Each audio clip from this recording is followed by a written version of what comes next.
Wherever we go, the image of thinness is all around us. Whether we're flipping through a magazine, shopping for lingerie, or even sitting around and watching TV.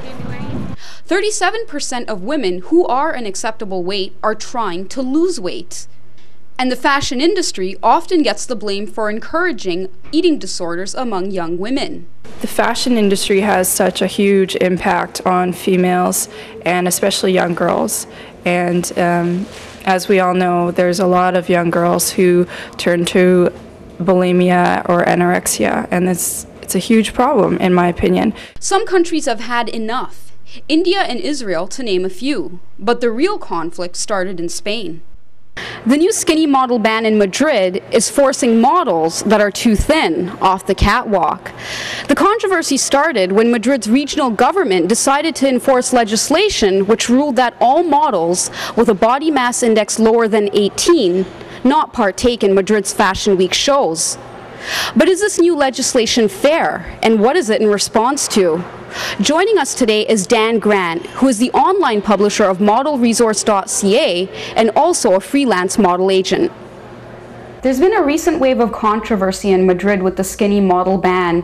What do you think this is in response to? Well, about a month ago, there was an incident in Uruguay where a model actually died. She had been not eating for apparently a few months, or had only been eating salad and Diet Coke for 2 months. Her heart gave out. She died during Montevideo Fashion Week.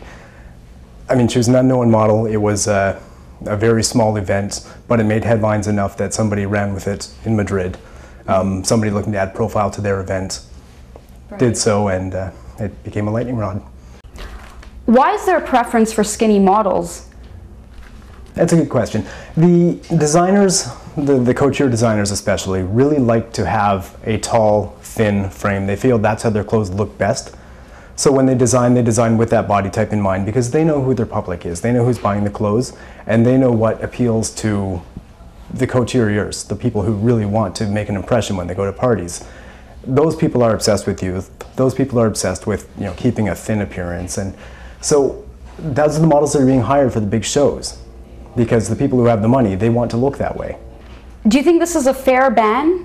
It could be a positive step. I don't think an outright ban is right, because for the same reason that you can't say that if a designer wanted to do just a plus-size show with models who have an above-average body mass index, there would be a huge storm of controversy if somebody said we can't have models who are oversized on the runway.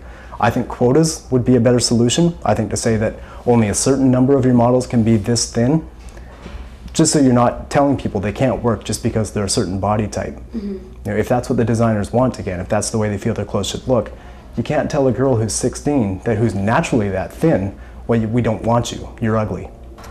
What do you say to the girls out there that look up to Kate Moss and other models similar to her size and say, she's my role model, I'm copying her?